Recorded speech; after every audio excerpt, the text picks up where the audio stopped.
朋友大家好，欢迎收看天津卫视大型情感节目《爱情保卫战》。有请我们今天的两组嘉宾，有请。欢迎大家。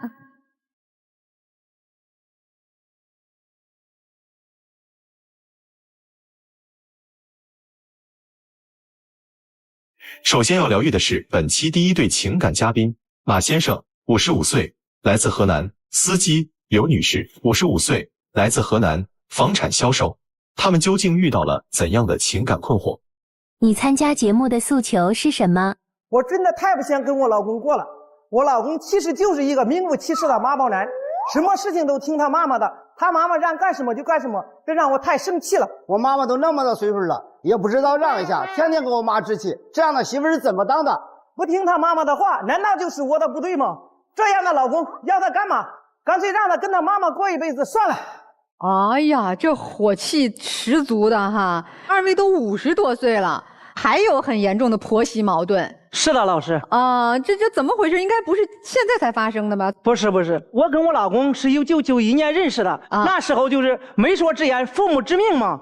一开始吧，我也不同意，我父母他同意，说可以，我就稀里糊涂跟老公结婚了。为啥你不同意，父母同意啊？因为那时候吧，我看这个他不好说话嘛，我感觉这个人不好相处，所以你不同意。那父母看上他什么了呢？父母感觉他老实嘛，可靠，所以同意。结婚以后老实可靠吗？现在就是一个妈宝男嘛。大姐，人家都小年轻说我找了一妈宝男，我要跟他分手。您都是妈了，孩子多大呀？我孩子一个女儿，32岁，已成家。30多岁了还说我老公，就我那30多岁的孩子他爹是个妈宝男。那他绝对是个妈宝男。哎呀，快跟你讲讲吧，怎么个妈宝法了？我女儿吧，她在大学期间谈了一个男朋友，是她高中的同学。这个事情我婆婆知道了嘛，她就跟我老公说，叫我老公阻止我女儿的婚事，不让这个男孩跟我女孩，这不是谈恋爱吗？这个事情是为啥不让呀？他因为男方家庭一般嘛。那奶奶不也是为孙女好，就说希望找个条件好一点的，这样少吃点苦吗？你要换个角度想，是不是？我妈妈说的对呀，说的。哎呦，你可不能再说你妈妈对了，人家说你是妈宝男。这女儿是不是应该恋爱自由啊，先生？是恋爱自由啊，但是根据实际情况，不是想找一个是不是条件好的对以后的前途啊各方面都有帮助都有。那这个想法是你妈妈啊，就是咱老母亲灌输给您的，还是您也这么认知的？我妈妈也这样想，我们两个是一致的。是出面去干扰女儿婚恋的是您还是奶奶？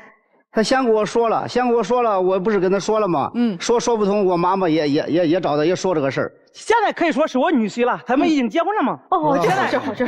他来到我们家就说我女儿跟他的婚事，他带着他的父母也来了嘛。那时候我老公他就全程板着一个脸呐。我肯定不愿意啊，这不是婚姻，我当然板脸了，我不可能高兴啊，不可能。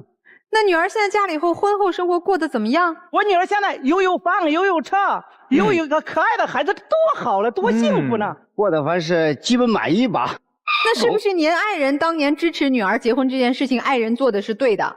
你咋说了，反正是他到现在还不承认这个事情。不，这个他很难说。平红老师，他妈妈还没撒话。对，没有办法这个现场说。那奶奶觉得现在孙女的婚姻算是满意的吗？我妈妈反正感觉吧，反正是也凑合吧，反正是。你丈夫真厉害。对，因为他妈妈现在说只是凑合，所以他的表态也是还可以。对，行，就这情况。这是一件事儿让您很生气是吧？我儿子的事情他也要管呢。我儿子现在都22岁了吧，也到了谈婚论嫁的年龄了吧？对，是吧？我儿子他非常优秀嘛，他找了一个女孩，个子在1.65米，长得又好看，非常大方。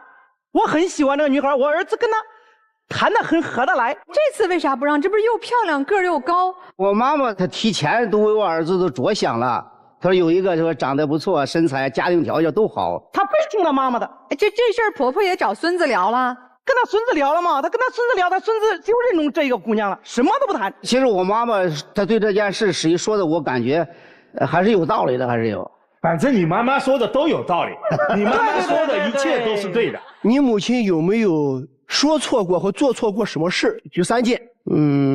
这一点一问的情况下，我真想不起来哪个做错了。你看是这结果吧，老师。律师，你还让他想3件，1件都没有。哎呀，对，绝对权威，绝对正确，绝对服从。咱听到这儿还不能做一个完整的判断哈，这个老人可能有一些自己的偏颇的见解，他觉得我的孙子们条件这么好，就应该找个更好的。我觉得从这个出发点，他没错哈。对。但基于恋爱自由、年轻人婚恋自由的角度上呢，老人可能固执了一些。反正啊，咱看结果嘛，儿子恋爱也没有给搅黄了，这好事儿啊。你就拿盖房子那件事吧，儿子现在结婚，我就寻思着跟儿子盖个3层的小洋房吧，这个事情不为过吧？这个事情我婆婆她还管吗？她说你不能先盖。我们两个跟我婆婆就理论起来了。我说我为什么不能先盖这个房子？你孙子都20多岁了，马上要结婚用房子，为什么不能先盖呀？然后说得让你二哥家先盖。我老公就把我婆婆送到屋里了。后来他又跟我说，让盖了，前提是有条件的，必须有，这是我们家的地方，让出来2米给我二哥家。这事情你看，既然这么严重的事情，我老公他就同意了。我怎么办呢？这件事是咋回事？这件事盖房这个事儿吧，我的地原来啊可能是稍微宽一点，院子大一点。就是我二哥曾经跟我妈妈说了，盖房的时候想我让给他2米，这样的院子都合适了。如果你妈妈今天告诉你，哎，这2米不让，你认为你妈妈说的对不对？我妈妈，她说的也对。主要是妈妈说的总是对，反正都是对。就是这2米，其实是婆婆觉得你们分家的时候，你们那块地大一点呗，是吧？对对对。那你就让这一点，现在谈拢了没？现在这个2米，我不愿意给他吗？那就房子不能盖。正在解决这个问题，正在。分家的时候，当时有矛盾吗？说起来这件事让我更气了，老师，哎呀，怎么生气？你分家的时候我就怀孕了嘛，那时候我什么也不能干了嘛，是不是？挣钱也挣不来了。我婆婆那个时候非让分家这个事情，在一起过了那么长时间，为什么这个时间我不能干活的时候把我分出来呢？这不是明明针对我吗？你是觉得你将来怀孕生孩子坐月子什么的，婆婆就不管了？那她不管了吗？她就把我分出来了吗？就钱上也不管了，是这意思吗？那个时候我们刚结婚也没钱嘛，是不是？那你们怎么过日子呀？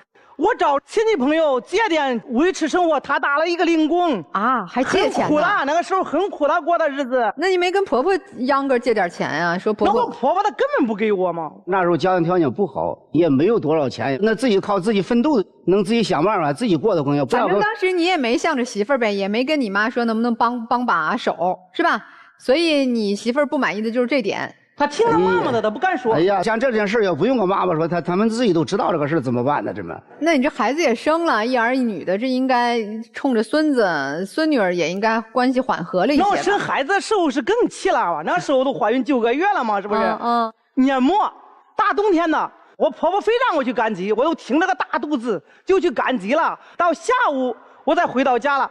那个时候我回到家的时候，我想吃一口饭嘛，我一看锅里什么也没有，我说老公，你去给我烧点热水，哪怕我吃个泡面也行啊。结果他还是让他妈妈给他支走了，还是不管我呀。那一天同事打电话了，说嫌有事儿，我走了，我停停，我就过来了。你这一点事又等不上，孩子重要啊！我都9个月了，我又赶了一晌的集，我渴不渴，我累不累呀？你都不管我，你妈妈让干什么你就干什么。其他时候你老公对你算是好吗？你提示我又想起来了，老师，啥事儿？我生孩子了。我就打电话让我老公回来，我婆婆不让我老公回来，第2天我老公才回来了。啥意思呀？为啥不让回来呀？现在我忙啊，主要是在外头找，不是当时不是想找活挣钱吗？你再忙，生孩子也得在呀。也叫我妈看着都行了吧？是你妈妈不让你回来呀，还是说你自己不想回来？不是我妈不让我回来。如果你妈妈让你回来，你会回来吗？这有可能回来，有可能回来。我的妈呀！你看看这事情，名副其实的妈宝男。这个那女儿也出生了，后来儿子也出生了哈。是呀，努力在过这个日子嘛。那个时候怎么办呢？然后我老公他就找亲戚朋友借了一点钱，买了一个货车跑车嘛。好事儿。他先一开始吧，他还1月给我个12800的，我跟孩子在家还过日子很好的嘛，是不是？随着时间的越来越长，他大概有3、4年吧，他每月只给我2000块钱，这不也正常吗？生意有好有坏。那你现在生意有好坏这个事情，那时候我就没多想。在家跟我女儿、儿子省吃俭用，不够的情况下找亲戚朋友借。还得顾家，还得管地，农村嘛有地嘛。这随着这个时间越来越长了嘛，是不是？有一次我的货车它忽然间抛锚了，在路上没法开了。我都想挣个3000、2000还能维持，现在不给我1分钱，我怎么过呀？这我在寻思的期间，他开了辆新车回来了。你知道当时啥情况啊？刚开始那个时候，这不是1个月都给他12800的吗？他平常嘞，他感觉手里有钱了，随便买东西了，这我妈妈就知道这个事儿了。这意思回去商量，看看，就这样挣钱都给他，让他保管的情况下，他有可能把钱手上就随便花随便。就那我跟我妈商量了，都是个钱这样吧，咱俩放着吧，别给他了。你有几个兄弟啊？兄弟仨，3个兄弟。如果你把钱全部交给妈妈管，他担不担心？对呀，你的妈妈去接济其他几个儿子呢？这件事我没考虑那么多，我以为啥从小我妈妈就是比较教那我育我。请问你的2个哥哥的钱有没有交给你妈妈管？可能没有吧，可能。婆婆今年高寿？80了。80了还管这事情？要不身体好的身体。现在我都55了，管到我什么时候？这就是因为一直在战斗状态，所以这精气神一直吊着，这身体好。行，那咱这事。对，我老师一说这个太对了，他脑子管用了。哎呦嗨，我这说反话呢，你这么大年纪休息休息吧。哎呀，来，接下来还有什么和婆婆的其他的？你就今天都说了吧。随着这孩子这不是长大了吗？我不想手心向上，一直跟我老公要钱，又生气。我就主动走出来，我干了一个房产销售，而且这个工作我也非常喜欢嘛。他到月就给你发工资了，不用跟老公要钱了啊，这样我不就自由了吗？没错，这个事情你看不着，我婆婆又听谁的闲言碎语了，跟我老公又告状了，说不让你媳妇卖房，这太丢人了。卖房怎么丢人呢？我没想明白。他说我的工作太丢人。我跟你说啥情况？我们这个地方对这个卖房，因为啥？他陪客户嘛。但是你对自己的妻子没一点基本信任吗？他是这样的人吗？他也不是那样的人。那么好了，这为什么这一点？但是我妈妈是和你妈的意见。对，他说了，都知道了。说这个工作可以不干，换其他工作，但是这个工作不能干。那我不同意。他怎么都不听。原来吧还和气气的，自从可能说什么事情呢？是我听他的。可能有工作有什么啥原因，对我就是比较。哎，大姐，打听一下，你现在1个月赚多少钱啊？这2年房子基本上是饱和的状态嘛，现在我每月可以拿到5000。哦，那以前多的时候呢？多的时候拿到1万多嘛。哟，那是硬气呀！他挣这么多钱，也没见他钱挣到哪去了。那当然我自己放了，以前我都是手心向上。你的钱都交给老母亲了，人家还不能自己拿着呀？我的钱给你，你不还给你妈妈吗？今天你得说实话了，明天我给你要钱，明天你的钱弄哪去了要？我的钱我自己放了，我得给我儿子呢，我都。哎呀，你反正从了卖房以后啊，这个口气是大不一样了。那你俩发生过冲突吗？发生过多，其中一次有啥情况？不是开车不是回来了吗？都晚了，当时开一天车都累呀，累了一进门他还指责我，他嫌我脏嫌我，让我换拖鞋。我说换拖鞋是多大的事啊！你让我吃口饭喝口水行不行？不行，今天你不换你不能吃饭，我自己盛饭喝。盛饭喝了，他就把饭弄到身上了。你看这回来还不行吗？饭我都给你注重了还不行吗？就是因为一个换拖鞋，必要不必要？哎呀，你都做到这种程度，我太生气了，气了我都没法办，气了我都。从女士有了工作之后，以前的积怨全部涌上胸头，然后呢挂在口上，人家现在也不手心向上跟您要钱了，也没什么顾忌的了，咋办吧？那你们有什么诉求啊？那我的诉求是说到不让他再成妈宝男，稍微改一改，我的要求也不算高吧？就把钱交给你是吧？对，把钱他交给我吗？我们2口子过的，你一直让你妈妈保管，这什么情况啊？其实妻子的贡献是很大的，吃苦耐劳。那丈夫呢？我觉得说实话有一些没有处理好关系啊。咱也听听小辈儿的看法哈。看叔叔阿姨就感觉好像我跟我男朋友未来好像也这样，因为我男朋友他也有点妈宝男，他也是什么话都听他妈的，有很多事情都不向着我。所以你想想，33年之后，怕也过成这样啊？就看到了自己的未来了。我不是和这位叔叔一样，我没有什么事情都听我妈妈的，你不要乱给我扣帽子了。你还是有自己主见的。对，我还是有自己的主见的，我不是所有事情都听我妈妈的。老马先生，你看人家小辈儿都说你不能叫我妈宝男，我是有自己主张的，我是独立人格的哈。这厉害！您是妈宝男，被叫的是甘之如饴的，特别认同。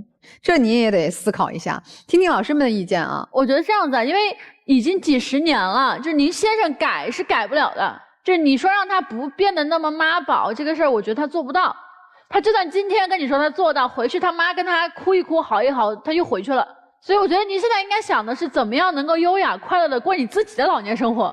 你现在就是想你已经拥有的，然后你不要去想那么多，就是你这些年没有得到的，因为您的婆婆她就是一个这样的传统的观念，你要去改变一个老人家是不可能的，而且你还会背上一个不孝的骂名，就咱没有必要。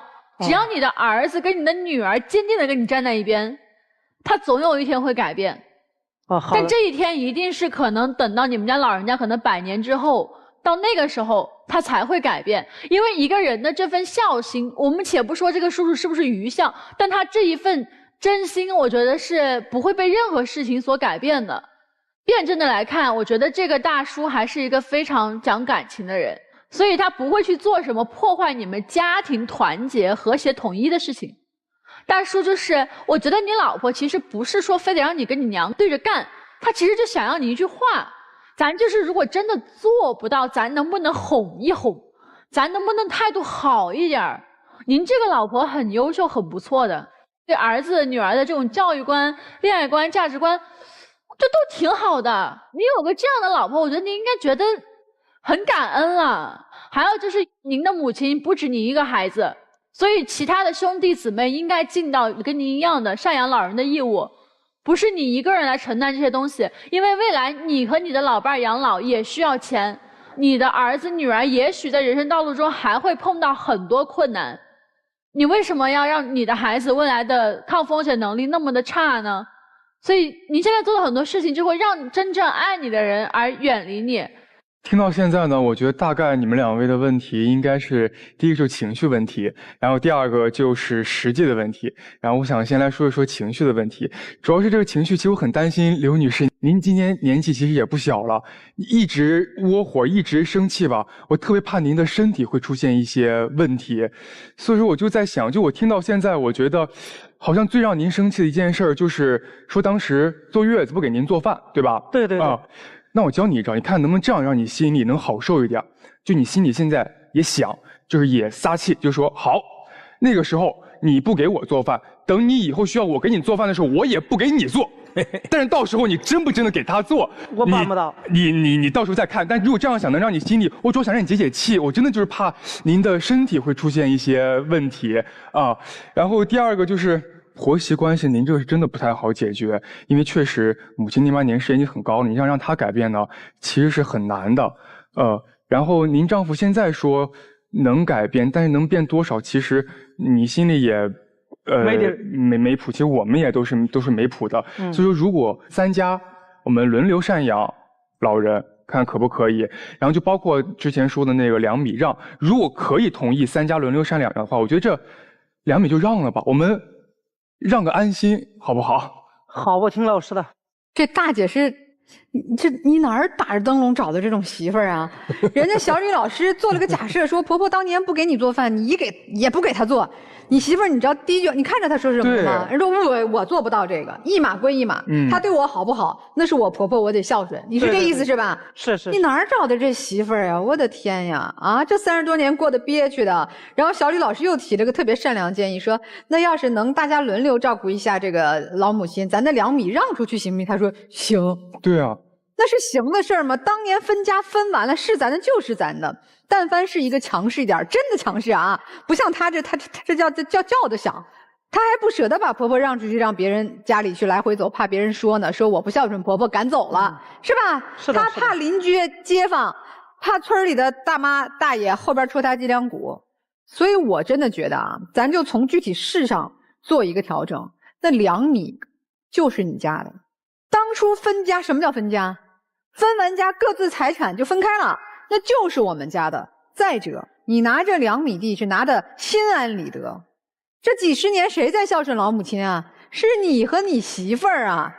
而且人家辛辛苦苦2000多块钱，你每个月给，拉扯大2个孩子大学毕业，儿女一定认他超过认你。你别以为你跑大车赚个18000的，你的儿女就应该老了孝顺你。再说你的18000大部分也没有花在你的儿女身上。所以你要不调整，我跟你说，以后就没好日子过了。你是跟老伴儿过日子，还是跟老妈过日子？老妈再高寿，还能陪你20年不？就你媳妇儿这体型、这体格、这能量，怎么也得陪你40年吧？啊，所以衡量清楚日子该怎么安排。到这个年纪了，孩子都长大了，该孝顺老人拿出多少精力，该疼爱媳妇儿拿出多少能力，是不是？妻子，我劝你2句啊，这个女士，消消气。你叫的想得不到你想要的啊！你控制情绪，控制脾气，温柔的解决问题。你越赚的钱多，你应该声音越小。因为真正有力量的人不是靠声音大，是靠能力强，对吧？咱赚多少钱也是好好跟他说，他更害怕。咱们珍惜彼此啊，携手向前。哎呀，我看节目录到现在啊，这个马先生有点不服气，对吧？不服气的原因，我想可能你认为我不是妈宝男，我是孝顺。我今天跟你说一下他们2点的区别是啥啊？区别很多，但是我想概括来讲呢，可能2点。第一，就是你在对你母亲好的时候，就这份利益有没有侵害到你老婆这一方？我举个例子，我把我挣的钱交给了你母亲保存，错了，这不是你的钱，是你们的钱。第2点是什么呢？你有没有独立的思想和独立的判断能力和分析能力？其实我呢，我挺能理解这个马先生的。我觉得什么？我为什么理解你？因为你有没有发现，包括这个你老婆，你有没有发现，在整个格局中，其实最难受的是你老公。为什么呢？其实理想的婆媳关系像什么？像高速公路上2条路，2道车，我就各走各的，我并行不悖，这是最好的状态。但是现在这个，如果这2个车如果相撞了，那就出事故了。现在这个你看婆媳关系没处理好，这个马先生气质他气也不顺。他每天很难受，所以我能理解你，但并不代表我认可你啊，这2码事啊。你难受，你也想办法改变这种局面，把我老婆照顾好，把我老婆疼好，我把我妈哄好，这才是真正的男人。我觉得你回去跟你婆婆啊，虽然80多岁了，该普法还得普法。你说律师说了，第一，按照我们民法典的规定啊，包括我们之前的婚姻法司法解释。任何组织和个人不能干涉婚姻自由的，你干涉婚姻自由是违法的。第2个，有的时候暴力干涉婚姻自由还涉及到刑事犯罪，比如说又打又闹啊，或者其他的，这涉及到刑事犯罪，涉嫌什么呢？暴力干涉婚姻自由罪。婆婆介入过多的话，不但从情理上讲不下去，甚至违法，甚至犯罪。马先生，你应该回去把这样的话给你母亲讲一讲。谢谢任律师啊。有这个法律方面的问题，咱律师就能解读清楚，是吧？如果我们电视机前的观众朋友想要更多的了解到任占敏律师啊，可以在我们的微信公众号当中关注我们的北京冠岭律师事务所，那就有问题可以向我们的律师任占敏先生进行咨询。马先生啊，你好，你好，愿意离婚吗？你晚年的时候和老妈妈一起相依为命，愿意吗？没想过离婚的事儿。当然啊。一个能够和自己的婆婆在一个屋檐下生活33年的媳妇，一定错不了。您去看，家里有一个无所不能的妈妈，也就有了无所不在的干涉和妈宝。妈妈即便是错了，你也会盲从。我们说，对自己的父母，我们要多包容。但不能一味的纵容。妈宝男总是披着孝顺的外衣，但是你一点都不孝。其实你妈妈才是可怜的。都说妈宝男没主见，你会没主见？你把所有的工资交给你妈妈，让你妈妈去做这个恶人，你为什么要把钱交给妈妈？你就摆脱了妻子对家庭经济权的掌控和把控嘛。有很多方面，他们现在是母子联手。妈妈打的是什么？妈妈打的是外援。我反正年纪大了，大不了撒泼呗，我大不了被你媳妇骂呗，你骂我就是不孝呗。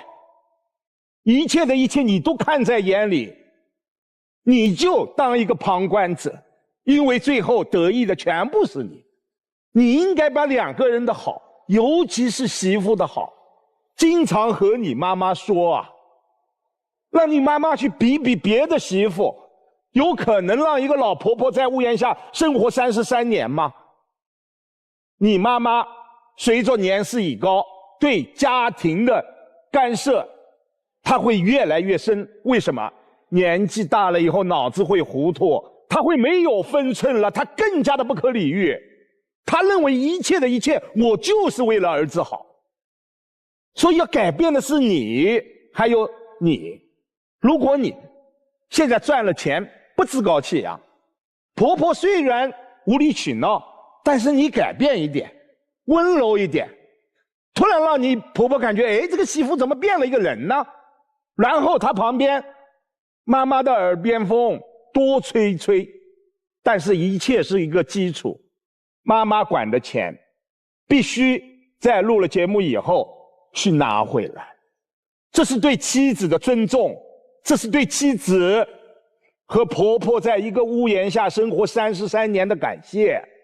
真的，你不要再撕裂他们的婆媳矛盾了。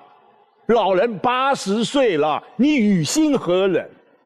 你的任务是哄好媳妇儿，媳妇儿才能对你妈好。等你妈真有一天，对吧？你真的老的需要人床前伺候了，那不还是她吗？你不哄她，你哄谁？你算算账去啊！所以您真的要改变一下，您真的要孝顺。行了，你俩下来休息吧，咱听听小朋友们他们的事儿吧啊！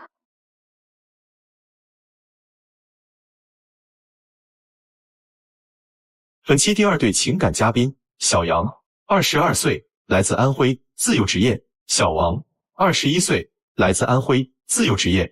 那么他们又遇到了怎样的情感困惑？感情中遇到什么问题？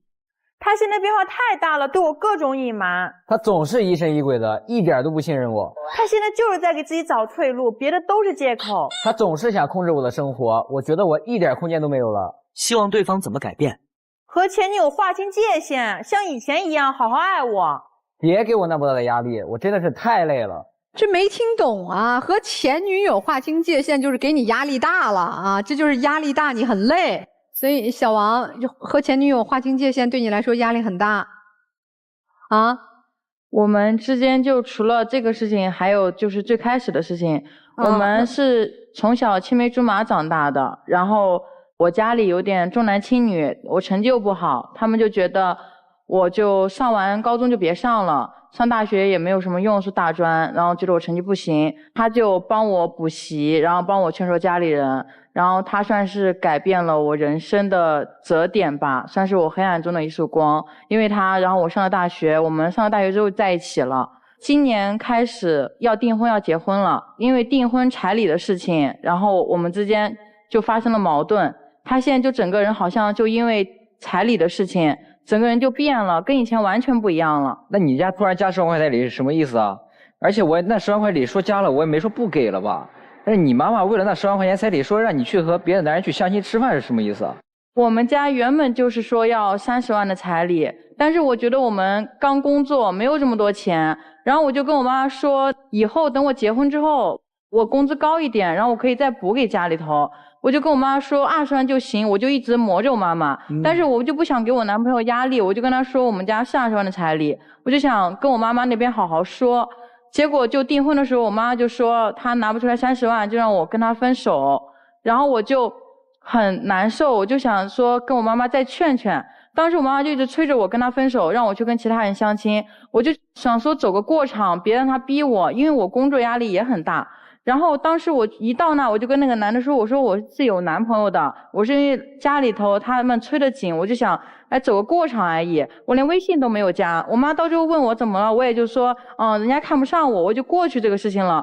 那你背着我去和别的男人相亲是什么意思？要不是我朋友当时看到了，他给我发了视频，你是不是准备一直瞒着我呀？那我告诉你看，你现在不就生气了吗？我就想着多一事不如少一事啊。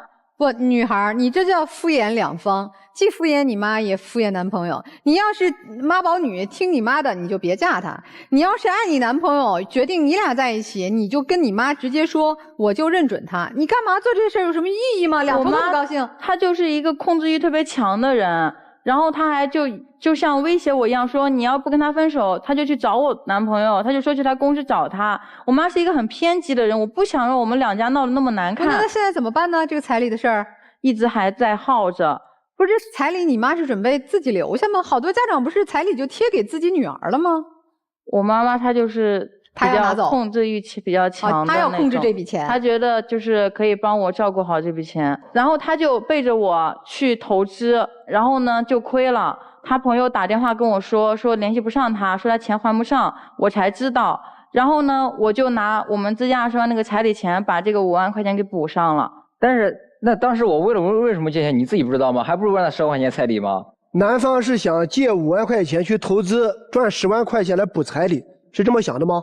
对，是这样想的。你这么想的，不得跟女朋友商量吗？这不就是没商量带来的恶果吗？对啊，事情都发生之后，我再问他，他还不告诉我，还说他自己的事情。你为啥不告诉他呀？我和他说，他肯定不同意啊。我觉得我这件事也没有做错吧。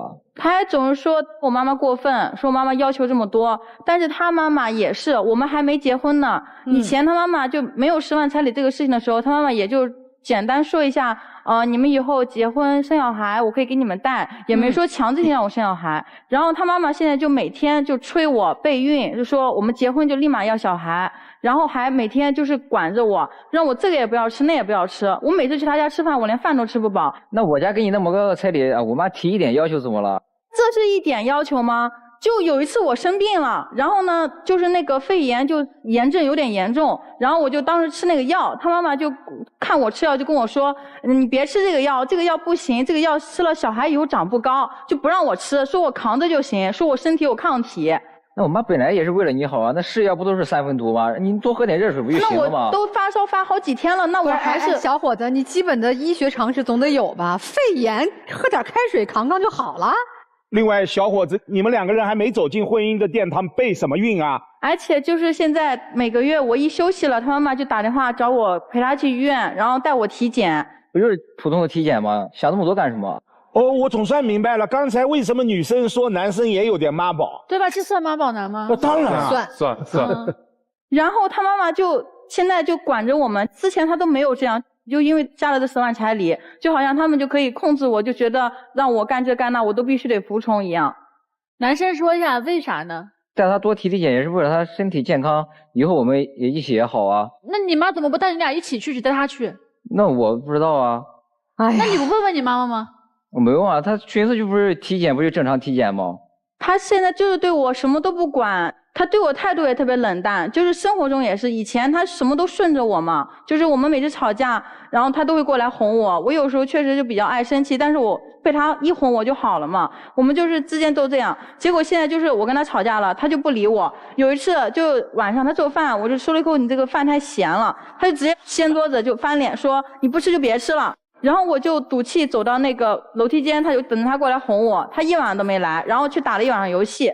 我工作压力那么大，就为了填补那10块钱彩礼。而且我每天在公司里面被领导骂，还压力那么大，你到家里还要说我，我就说了一句太咸了，我又没说什么。还有一次，就是我们家洗衣机坏了，我早上我跟他说，你今天早上先别洗衣服，那个洗衣机坏了都漏水，他就说好，他根本就没听进去。晚上我回去，一个屋里全部都是水，厕所全部都水漫金山了。那我早上不是和领导打电话吧？你说的也不是很清楚啊。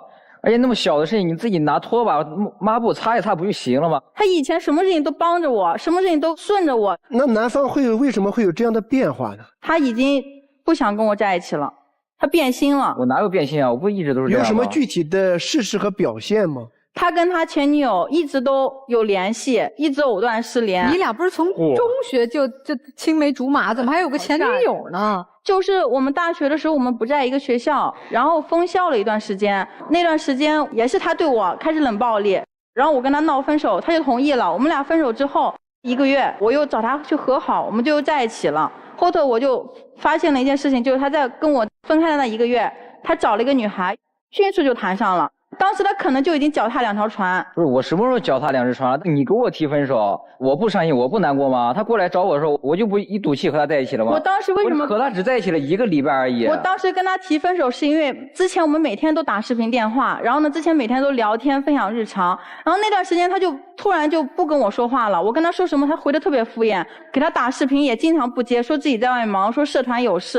那个时候我就觉得他是不是根本就变心了，然后我就想跟他赌气，我说那我们分手，然后他就同意了，他就跟我分手了。我就觉得他们之间当时我们俩就是冷暴力那段时间，他就已经跟他在一起了。但是男生说的这样的一种情绪的逻辑还是成立的。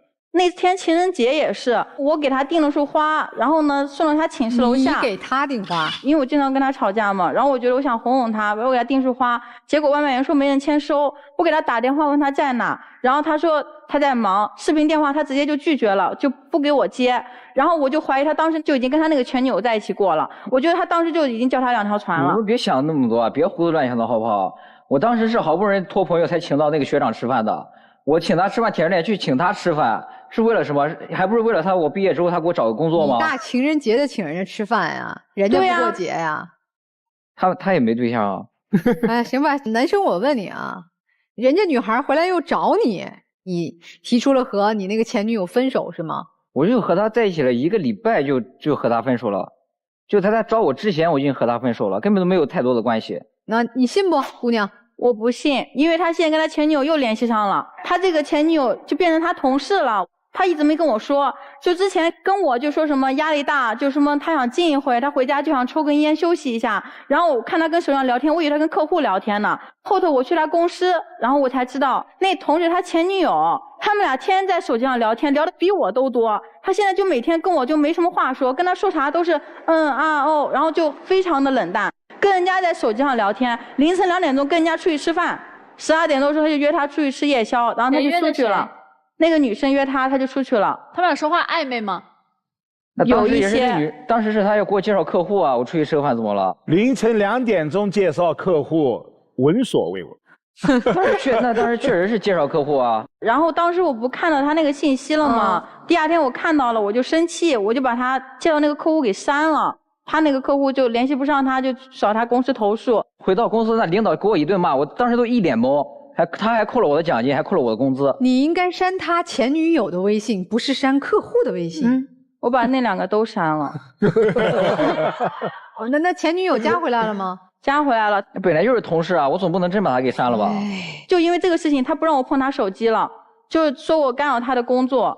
那我还敢让你碰我手机吗？指不定哪天又把我客户给我删了。咱们来确认一个事实啊，虽然这确实是处了1个星期的前女友，但她也确实是现在的女同事。你觉得是有暧昧在里边的？是的。聊天内容你有带吗？我有带了，看看是究竟工作还是有暧昧啊？你看他说是什么？说什么是工作？工作时候健身卡，工作时候一起拼饭。这很显然，这就很明显。您的前女友想方设法想和你靠近，这很明显吧？我俩一起拼单，一个公司的。他为什么不能跟其他女同事一起拼单？对呀。那我怎么知道他怎么想？我问一下男方啊，你那个所谓的前女友知不知道你有女朋友？知道是吧？他是越知道越这样还发这样的信息。还有看电影的事儿啊。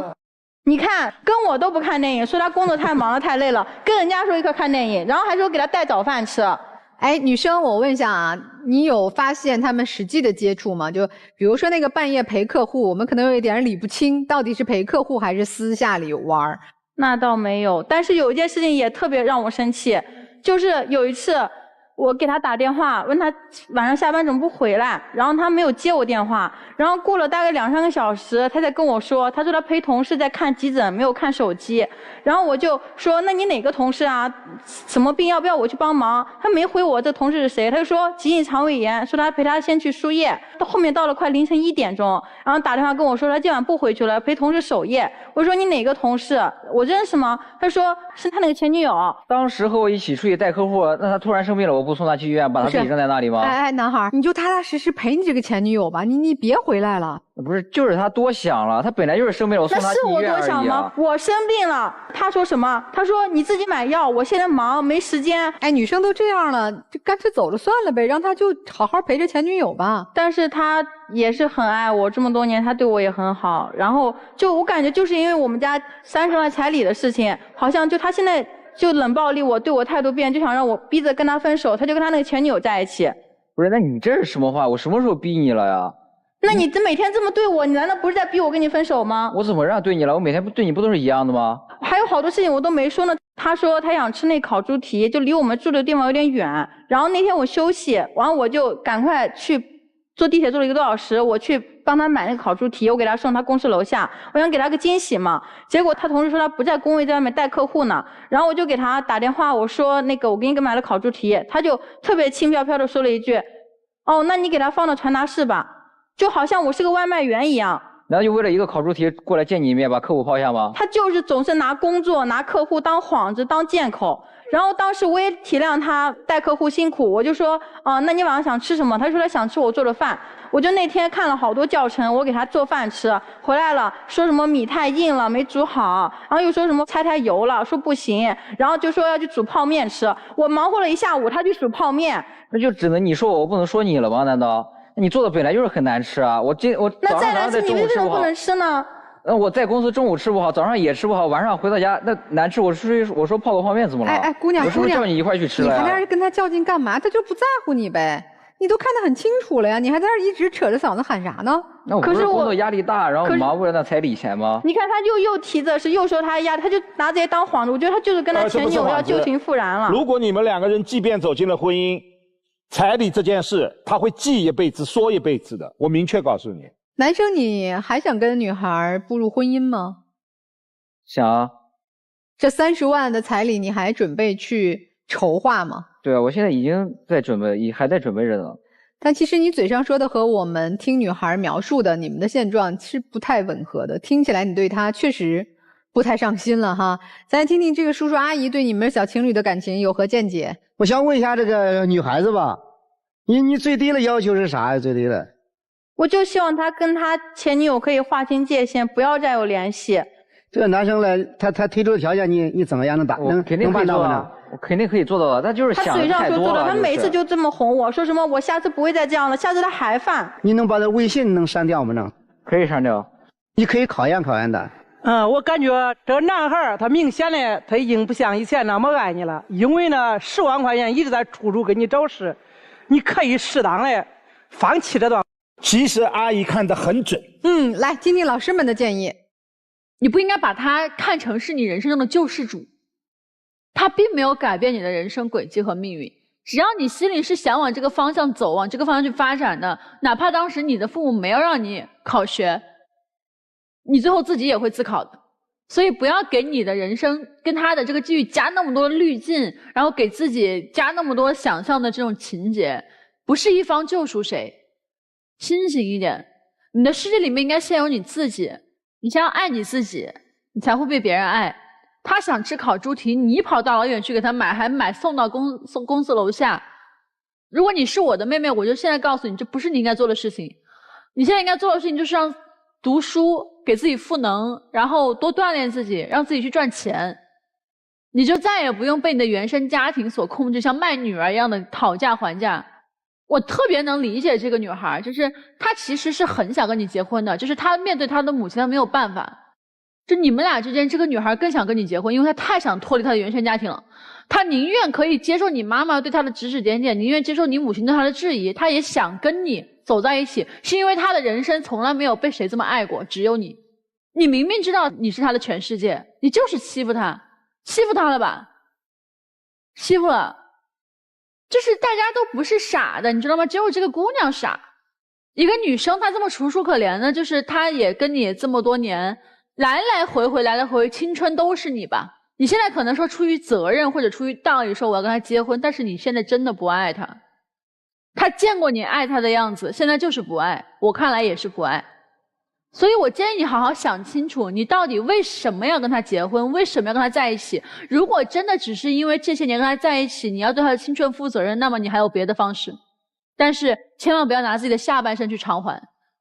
女生，我觉得你现在虽然给我的感觉有一点点被爱情蒙蔽了双眼，但是我觉得你的脑子还是清楚的。其实有很多事情你是能看得清的，但你是不太愿意去相信。你可能唯一一点的问题就是你的性格可能稍微有一点点没有安全感，就会导致你有一点点的作。但是可能这个作呢，在你们感情刚开始的时候，可能男生这边觉得你可爱，愿意包容你。但现在不管出于什么样的原因，他变了，只能就说明一个问题，他可能没有原来那么爱你了。不管他是爱别人也好，还是更爱自己了也好，总之他就是变了。所以现在呢，其实我特别想建议你让自己忙起来。我为什么要建议你自己忙起来呢？因为其实我是想劝你和这位男生分开啊。但是我知道现在可能劝你分开，你会非常非常难受，因为有个东西叫戒断反应。但是如果你这个时候让自己忙碌起来呢，可能这个情绪就不会这么去吞噬你。因为我希望你跟他分开这1个月、2个月、3个月，你给你自己一点时间，也给这位男生一点时间，你考虑考虑你们之后的路到底应该怎么办，还适不适合再继续在一起了。男生这边其实我是对你有一点点生气的，因为第一，我觉得你有点在道德绑架这个女孩子，你张口闭口的就是说努力工作是为了这10万块钱，为了给她更好的生活。其实挣钱不是给你自己更好的生活吗？现在其实我看你俩的沟通呢，我觉得你已经不爱这个女孩，但这是我觉得。如果你想反驳，如果你觉得你真的爱这个女孩的话，好，如果她选择跟你分开了，你再追她一次，你再轰轰烈烈把她追回来。姑娘，我跟你说啊，就算你现在嫁他了，你家让成20万彩礼，或者他家拿出来30万的彩礼了，我已经能看到你们婚后的生活。你会一堆一堆的眼泪，他一会儿同事生病了挂水他得赔，他一会儿什么哪儿来了个以前的老同学，他得去请人家吃饭，而且大言不惭说我什么都没干，然后把自己的小娇妻晾在家里流泪到天明。这就是你未来的婚姻生活。我没有吓唬你，你们俩现在还没有到结婚的地步，才20出头的年纪，他就敢这么嚣张的说我就是陪他了，怎么了？同事啊。他这个时候就好意思站在这儿这么说话，以后你且有苦要吃。我们都说女孩子要独立，要有自己的生活，精神上、物质上、情感上都要保持独立。你也知道，但你和他相处你改不了。我们如果说和一个人形成了紧密的链接，彼此依赖，我觉得也是好事儿。你愿意给他送一份他爱吃的猪蹄，他特别开心的收下，忙里偷闲叼一口给你发个小视频说宝贝儿你这太好吃了，然后他又去忙，那你们可以互相依赖。但他不是这样啊，他忽略你啊，所以我们也不能说你错付给他，毕竟你们一起成长，也有过很多美好的回忆，但至少今天你的付出在他那儿得不到应该有的回馈。所以一劝你要独立，二即便以后我们找一个人相互支撑相互依赖，也不是这种类型的，你得找一个懂你的内心的对爱的渴望，懂你需要和一个人真的是并肩携手同心同德朝前的这份情感的人。他不懂，他也不需要，你就会错付，懂吗姑娘？男生我跟你讲啊，你不珍惜这个姑娘也不重要，20出头年纪，以后还有大把的人生。但如果你是这样一个一点不坦诚，然后还特别自以为是的状态，你也找不到一个姑娘愿意陪你的。你去试问天下所有的小姑娘，谁能受得了自己男朋友整宿守着前女友打点滴？你还大言不惭说那就是同事，给人家女孩一个交代，是在一起拿出在一起的真心，是不爱了咱就坦诚的放弃。哎呀，你们这个事啊，表面上是钱，实际上是一种态度。从男方的这个父母来看的话，他说是为了出于你的好，你包括男方也一直坚持，我让你检查身体是为了你的健康，甚至为了将来的生孩子备孕。但实际上你发现没有，这里面也有一些不认可和挑剔。从你母亲来讲，其实我认为彩礼啊差10万块钱不是事，主要是你母亲呢拿着10万块钱给男方一个态度，也是对他不认可。所以我说啊，你这个表面是钱，实际上是一种态度，而且这是一种拒绝的态度。双方家庭都在拒绝你们各自，你们将来的婚姻啊，包括现在，不是简单的你们俩之间的事，也得考虑到家庭的接受度和接纳度、认可度。哎呀，我们拿民法典婚姻家庭边衡量衡量你们到底适合不适合吧。3个互相：第一，互相忠实；第二，互相尊重；第三，互相关爱。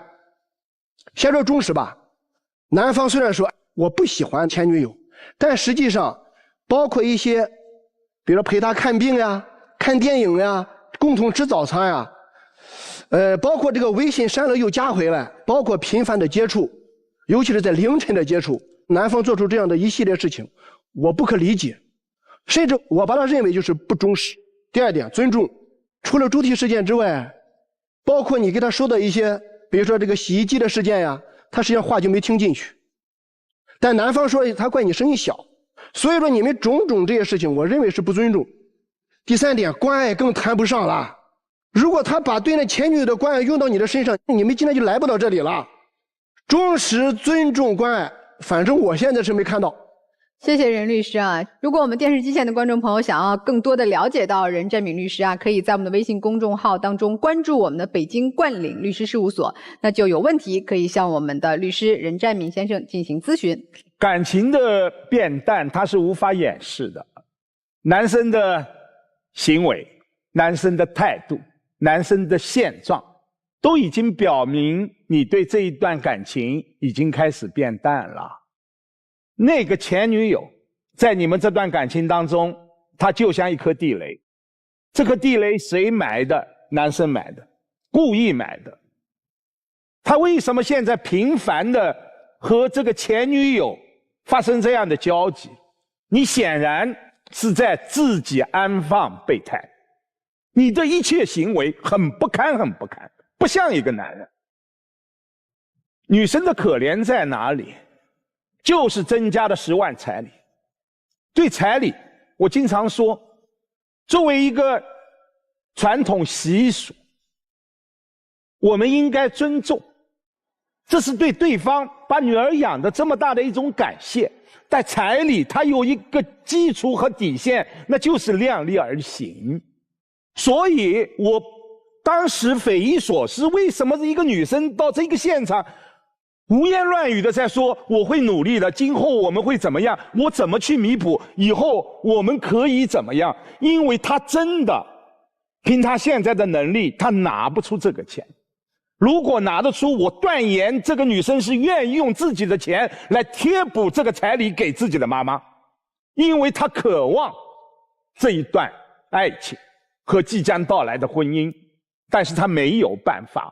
我希望你真真切切的珍惜一个女生对你的真爱，我也渴望女生的妈妈会做出改变，否则的话，这样的妈妈，女孩子的阴影也是一辈子。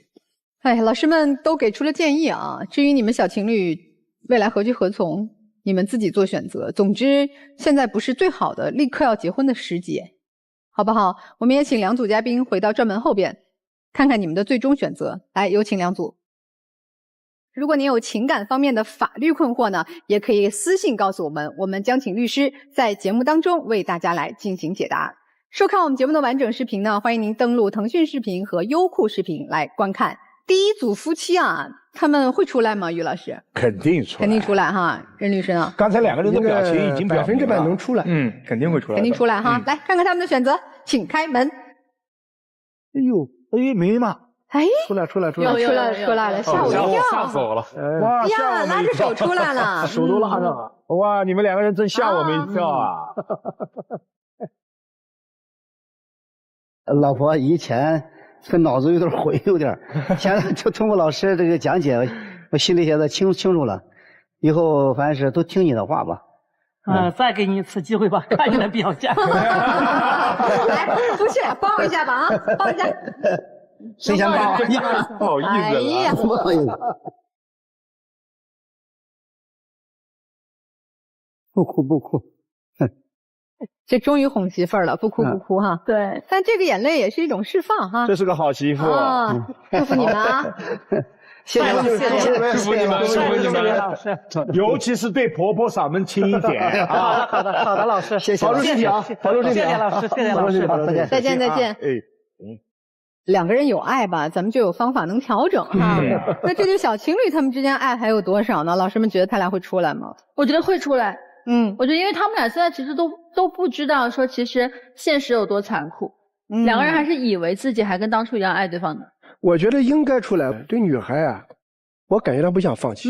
看看他们的选择吧。来，请开门，请开门。啊，哎呦，没了，走了。我觉得挺好，挺好，真的挺好的。我觉得至少现在不是要结婚的时候，是看似是10万彩礼带来的情感危机，实则是这么多年的相爱其实已经出了分歧。希望他们都能冷静下来吧，想想自己需要的爱情是什么样的啊！也希望我们的年轻人能找到适合自己另一半。接下来，让我们一起进入婚恋新说法。和丈夫假离婚，自己净身出户，现在丈夫不想复婚，还要和别人结婚，我现在还能要回离异前的夫妻共同财产吗？从法律上来讲，根本没有假离婚之说，因为不管你是到民政局办理离婚登记，还是通过法院判决离婚，自婚姻关系解除之日起就发生了离婚的效力。另外，如果妻子在之前的离婚过程中分割财产时受到了欺诈胁迫，那么妻子可以在离婚后1年内向人民法院提起诉讼，重新分割夫妻的共同财产。好了，感谢大家收看我们今天的节目，我们下次再见。